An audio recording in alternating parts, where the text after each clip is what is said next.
पिछली सरकारों में होड़ लगी रहती थी कि कितने ब्लॉक को हम डार्क जोन घोषित कर लें। डार्क जोन घोषित करने की होड़ लगी रहती थी। हमने डार्क जोन से उसे उभारने का काम किया है। सिंचाई की योजना में प्रधानमंत्री कृषि सिंचाई योजना के माध्यम से भारत सरकार बार बार राज्य सरकार को कहती थी कि भाई हम आपकी पुरानी लंबित सिंचाई परियोजनाओं को पूरा करना चाहते हैं, जिससे अन्नदाता किसान को सिंचाई की सुविधा उपलब्ध हो सके, वो अधिक उत्पादन कर सके, लागत कम हो सके, उत्पादन ज्यादा बढ़ सके। लेकिन पिछली सरकारों की अब फुर्सत नहीं थी इन सब चीजों को करने की। आज हम लोगों ने बाण सागर परियोजना पूरी कर ली, अर्जुन सहायक परियोजना पूरी कर ली, सरयू नहर राष्ट्रीय परियोजना पूरी कर ली। ऐसी 20 से अधिक सिंचाई की परियोजनाओं को सरकार ने पूरा किया और वर्तमान में लगभग 21 लाख हेक्टेयर से अधिक लैंड को सिंचाई की अतिरिक्त क्षमता पिछले 5 वर्षों के अंदर प्रदेश के अंदर उपलब्ध कराने का कार्य हुआ है, जिसमें महोदय 45 लाख से अधिक किसान इससे लाभान्वित हुआ है। पर ड्रॉप मोर क्रॉप के अंतर्गत भी बुंदेलखंड में तमाम प्रकार के प्रोजेक्ट वहां पर लगाए गए और भी अन्य कार्यक्रम प्रदेश के अंदर इस योजना के अंतर्गत हुए हैं।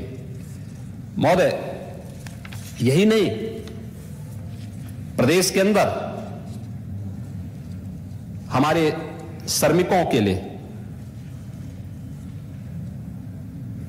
पिछली सरकार ने आखिर क्या कार्य योजना बनाई थी।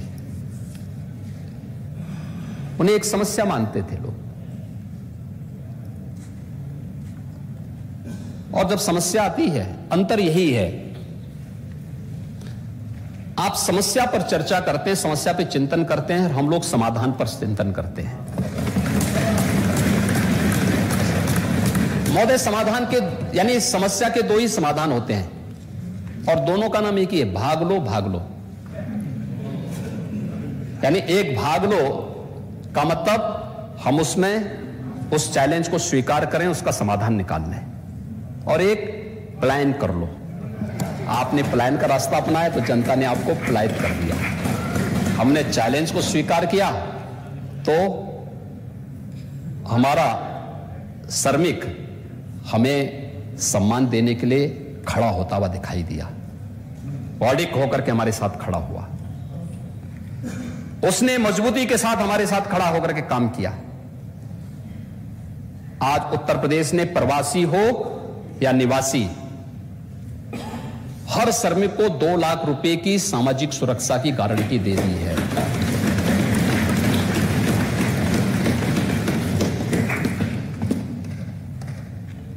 ₹5 लाख की स्वास्थ्य बीमा का कवर भी हर एक श्रमिक के लिए उत्तर प्रदेश के अंदर अनिवार्य कर दिया गया है।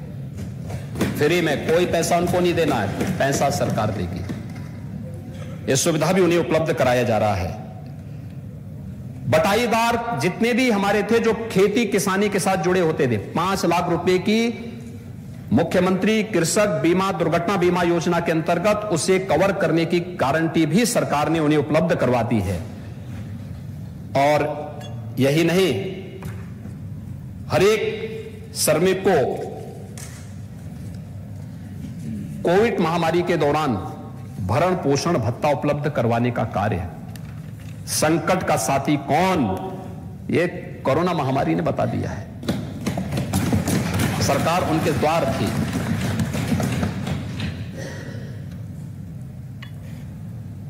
राशन कार्ड की सुविधा हर एक श्रमिक को दी। और यही नहीं, नेशनल पोर्टेबिलिटी के माध्यम से अगर यूपी का कोई हमारा श्रमिक भाई किसी अन्य राज्य में कार्य कर रहा है, कार्ड उसने यहां बनाया है, तो उसे सुविधा प्रधानमंत्री जी ने दी है कि वो महाराष्ट्र के अंदर, दिल्ली के अंदर कहीं भी जाके राशन अपना ले सकता है। उसको नेशनल पोर्टेबिलिटी ये सुविधा उपलब्ध करवा रही है। यह सुविधा उत्तर प्रदेश के अंदर उपलब्ध करवाया गया। 1 नेशन 1 राशन कार्ड की सुविधा उत्तर प्रदेश के अंदर प्राप्त हुई है। उत्तर प्रदेश का हर श्रमिक इसका लाभ ले रहा है, या जो दूसरे राज्यों के श्रमिक उत्तर प्रदेश के अंदर हैं उन्हें भी इसका लाभ प्राप्त हो रहा है। अटल आवासीय विद्यालय श्रमिकों के बच्चों के लिए, वो आज कार्य करता था, आज लखनऊ में है, 2 महीने यहां कार्य किए, प्रोजेक्ट पूरा होने के बाद फिर वह जाता था आगरा। आगरा में जाने के बाद वहां पर भी कार्य करने का फिर तीसरी जगह चला जाता था। बच्चे उन्हीं के साथ घूमते रहते थे, स्कूल नहीं पढ़ पाते थे। और प्रधानमंत्री मोदी जी के मार्गदर्शन में आज हम लोग 18 कमिश्नरी में 18 अटल आवासीय विद्यालय खोल रहे हैं, जिसमें श्रमिकों के बच्चों की निःशुल्क पढ़ाई के साथ ही उन्हें हर प्रकार का प्रशिक्षण उपलब्ध करवाने का काम भी होगा। यह सरकार ने इस व्यवस्था को आगे बढ़ाने का काम प्रारंभ किया है। महोदय, हमारी जो भारतीय संस्कृति है, भारतीय संस्कृति में मातृशक्ति को बहुत सम्मान दिया गया है और हमारी संस्कृति में तो जो कुछ भी सुंदर है, अच्छा है, शुभ है, कल्याणकारी है, मंगलकारी है, उसकी कल्पना मातृशक्ति के रूप में ही की गई है और उस परिकल्पना को क्रियान्वित करने का काम भी हमारी सरकार ने किया। हमारी सरकार जब आई थी 2017 में, तो सरकार आने के बाद हम लोगों ने सबसे पहले एंटी रोमियो स्क्वाड का गठन किया था। उन सभी सौदों पर शिकंजा कसा था जो बेटियों और बहनों के बाहर जाने पर बाधक बने हुए थे और उन्हें परेशान करते थे। सख्ती से शिकंजा कसा गया। प्रदेश के अंदर उन सभी योजनाओं को लागू किया गया जो भारत सरकार की थी। बेटी बचाओ बेटी पढ़ाओ का कार्यक्रम हो, राज्य सरकार से भी चलाने की आवश्यकता पड़ी तो हम लोगों ने मुख्यमंत्री कन्या सुमंगला योजना प्रदेश के अंदर लागू किया। मुख्यमंत्री कन्या सुमंगला योजना के अंतर्गत हम लोग 6 चरणों में बेटी को शासन की ओर से एक मानदेय उपलब्ध करवाते हैं। बालिका के जन्म होने पर 2000 रुपये, 1 वर्ष की बालिका हो और टीकाकरण पूर्ण होने पर 1000 रुपये, कक्षा 1 में प्रवेश पर 2000 रुपये, कक्षा 6 में प्रवेश होने पर 2000 रुपये, कक्षा 9 में प्रवेश होने पर 3000 रुपये और 10वीं और 12वीं उत्तीर्ण करने के उपरांत या स्नातक में प्रवेश करने पर उसे 5000 रुपये, कुल 15000 रुपये की राशि राज्य सरकार के स्तर पर बेटी को मुख्यमंत्री कन्या सुमंगला योजना के माध्यम से उपलब्ध कराया जाता है। और अब तक प्रदेश की 12,67,000 से अधिक बेटियां इससे आच्छादित हो चुकी हैं। मैंने पुलिस भर्ती की बात पहले की कि 20% बेटियों को हम लोगों ने पुलिस की भर्ती में स्थान दिया। वे आज महिला सुरक्षा के साथ साथ मिशन शक्ति के कार्यक्रम को आगे बढ़ाने में अपना योगदान दे रहे हैं। आंगनबाड़ी है, आशा वर्कर हैं या फिर रसोइया हैं, इन सब के मानदेय को बढ़ाने का काम भी प्रदेश ने किया। तो सम्मानजनक ढंग से आज आप देखते होंगे वे आंदोलन नहीं बल्कि कोरोना जैसी महामारी के दौरान अपनी जान को जोखिम में डाल करके उन लोगों ने 25 करोड़ जनता को बचाने का काम भी किया। अभिनंदनीय है उनका काम। एएनएम है, आशा संगनी है, आंगनवाड़ी है, उन सब ने अपनी जान को जोखिम में डाल करके एक एक प्रदेश के नागरिक को बचाने का काम किया और हेल्थ वर्कर्स के साथ कदम से कदम मिलाकर के उन्होंने उस संकट के दौर से प्रदेश को बाहर, प्रदेश का मॉडल प्रस्तुत सबके सामने प्रस्तुत किया। तो प्रदेश सरकार ने भी और भारत सरकार ने भी उनके सम्मान का संवर्धन करने की कार्रवाई को आगे बढ़ाया। महोदय, प्रदेश ने विगत 5 वर्ष के दौरान बहुत सारी अपनी ऐसे कार्यक्रम चलाए जो भारत सरकार के साथ मिलकर के डबल इंजन की सरकार का लाभ वास्तव में प्रदेश की जनता को प्राप्त हो सके। और डबल इंजन, हमारे नेता प्रतिपक्ष को डबल इंजन से हो सकता परहेज हो, लेकिन डबल इंजन का लाभ किस रूप में प्रदेश की जनता को प्राप्त हुआ है, अगर मैं इसकी एक छोटी सी झांकी भी यहां प्रस्तुत कर लूं तो ईज ऑफ लिविंग के लक्ष्य को कैसे प्राप्त किया जा सकता है और कैसे किया गया, उसके लिए देखिए, ऐसा नहीं कि योजनाएं जो हैं केवल हमारे आने के बाद प्रारंभ हुई हो। देखिए, समस्या थी लेकिन समस्या का समाधान भी है।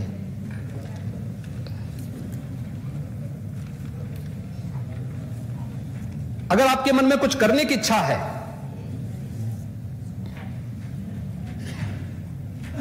तो रास्ता अपने आप निकल जाता है, लेकिन करने की इच्छा नहीं तो बहाना भी निकल जाता है। आपने बहाना ज्यादा बनाया था, रास्ता नहीं निकाला था, रास्ता निकालने का प्रयास नहीं किया।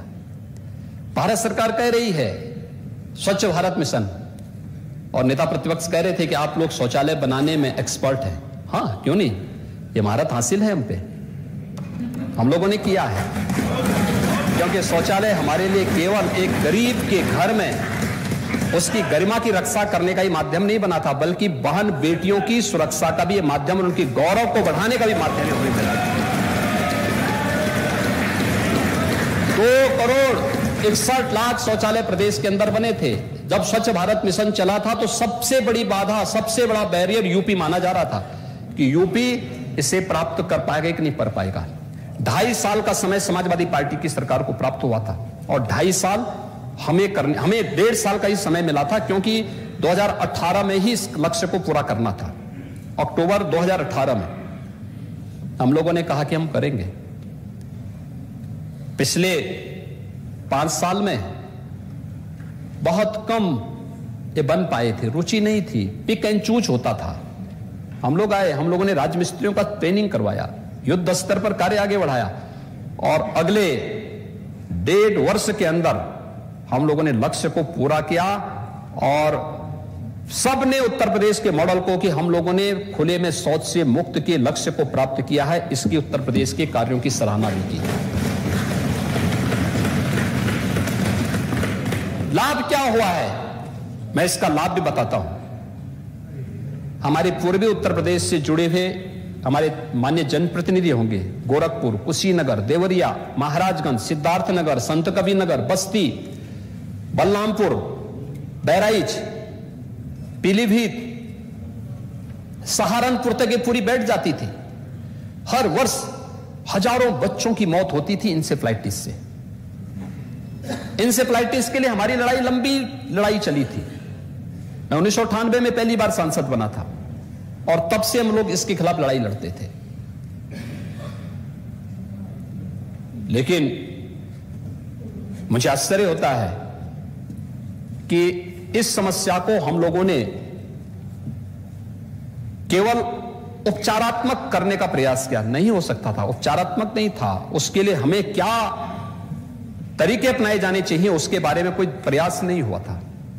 हम आभारी हैं प्रधानमंत्री मोदी जी के, उन्होंने कहा कि उपचारात्मक पक्ष भी हमारा आक्रामक तरीके से आगे बढ़ना चाहिए, लेकिन साथ साथ हमें उस पक्ष की तरफ भी जाना चाहिए जो पक्ष एक लोक जीवन से जुड़ा हुआ पक्ष होता है, प्रत्येक नागरिक के जीवन से जुड़ा होता है, और स्वच्छ भारत मिशन और शुद्ध पेयजल की आपूर्ति इसमें सहायक हो सकती है।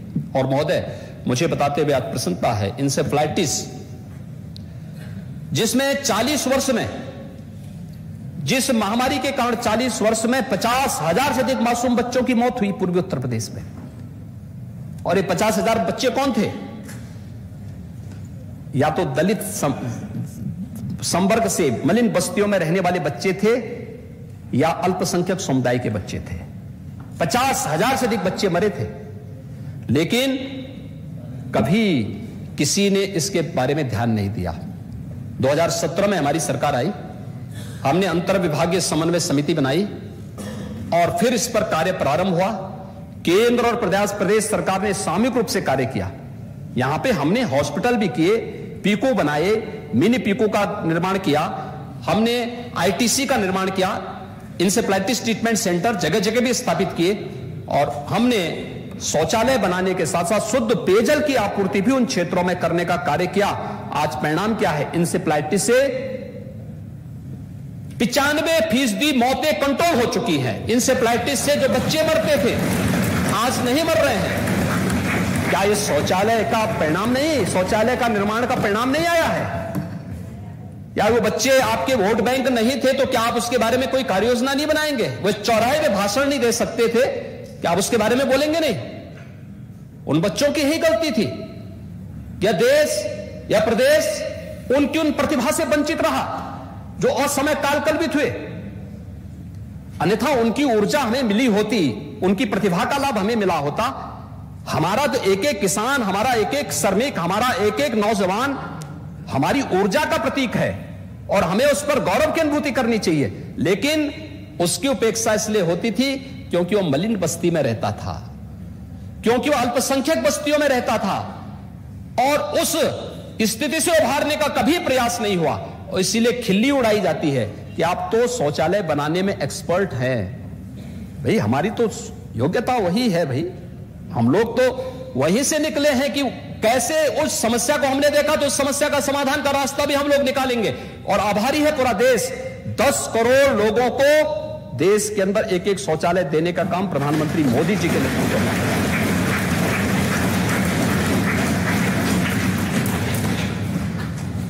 महोदय यही नहीं, हम लोगों ने प्रधानमंत्री आवास योजना भी उपलब्ध कराया। प्रधानमंत्री आवास योजना ग्रामीण और शहरी मिलाकर के अगर हम देखेंगे तो प्रधानमंत्री आवास योजना के अंतर्गत विगत 5 वर्ष के अंदर 42,50,000 से अधिक प्रधानमंत्री आवास योजना के आवास प्रदेश के अंदर एक एक गरीब को उपलब्ध करवाने का कार्य सरकार ने किया है। 42,50,000 और मुख्यमंत्री आवास योजना के अंतर्गत भी 1,08,000 से अधिक गरीबों को एक एक आवास उपलब्ध हुआ है। महोदय कुल यानी 43.5 लाख गरीबों को आवास की सुविधा डबल इंजन की सरकार ने उपलब्ध करवाया है।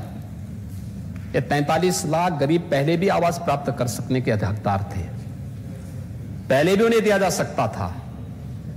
उनके जीवन को हम सरलीकृत कर सकते थे, आसान बना सकते थे। हम जब एक योजना को जोड़ते हैं, वो योजना उसके जीवन में परिवर्तन का कारक बनती है। एक एक योजना एक एक व्यक्ति को स्वावलंबन की ओर अग्रसर करती है। प्रधानमंत्री मोदी जी का विजन है कि उन्होंने एक एक योजना को केवल रेवड़ी बांटने का नहीं बल्कि स्वावलंबन की ओर अग्रसर करने का एक माध्यम बनाया। और स्वावलंबन की ओर अग्रसर करने के माध्यम में सभी योजनाएं बन सकती थी, बनाई जा सकती थी। पिछली सरकारों ने उस पर ध्यान नहीं दिया। भारत सरकार लिखती थी गरीबों को आवास मिलना चाहिए, यहां से कोई जवाब नहीं जाता था। हमें अवसर मिला, हम लोगों का सौभाग्य मिला कि हम लोग उन गरीबों की सेवा कर सकें और 43.5 लाख गरीबों को बनटांगिया गांव, आजादी के बाद वोटिंग का अधिकार नहीं था। पूछो ना, गोंडा, बलरामपुर, गोरखपुर, महाराजगंज, बहराइच, लखीमपुर खीरी, पीलीभीत, इन जनपदों के लोगों से पूछो ना, जनप्रतिनिधियों से पूछो ना, वे लोग यहां के नागरिक, उनको वोटिंग राइट नहीं, उनके यहां सड़क नहीं, उनके लिए बिजली नहीं, उनके लिए पानी नहीं, उनके लिए स्कूल नहीं, उनके लिए स्वास्थ्य की सुविधा नहीं, उनके लिए राशन नहीं, उनके लिए कोई सुविधा नहीं थी। 50 से 60 हजार की आबादी वंचित की गई थी। आखिर पिछली सरकारों का ध्यान उनकी तरफ क्यों नहीं गया? हमारी सरकार ने उन्हें राजस्व गांव का दर्जा दिया और सभी प्रकार की सुविधाओं से उनको आज पूरा करने का काम भी कर रहे हैं। कुछ हो चुके हैं। पहली बार उन्होंने पक्के मकान देखे हैं। बनटांगिया है, मुसहर है, मुसहर को हम लोग आवास उपलब्ध करवा रहे हैं। सहरिया है बुंदेलखंड में, थारू है नेपाल की तराई के क्षेत्रों में, चेरो है, कोल है। इनका इतिहास उतना ही पुराना है जितना इस धरती माता का इतिहास है, लेकिन उनके साथ कभी न्याय नहीं हो पाया, उन्हें सुविधाएं नहीं उपलब्ध करवाई इन लोगों ने। लेकिन आज उन सबको आवास उपलब्ध करवाने का कार्य हो रहा है। एक एक आवास सबको, शौचालय सबको, बिजली का कनेक्शन फ्री में, उज्ज्वला योजना की रसोई गैस का सिलेंडर फ्री में, राशन फ्री में, ये सभी सुविधाएं उन्हें उपलब्ध करवाने का कार्य हो रहा है। और ये सुविधा उपलब्ध करवाने के कार्य को आगे बढ़ाने के साथ ही प्रदेश ने इस दिशा में जो प्रयास आगे बढ़ाए, आज उसके परिणाम भी होनी चाहिए। कैसे कार्य किया जाना चाहिए,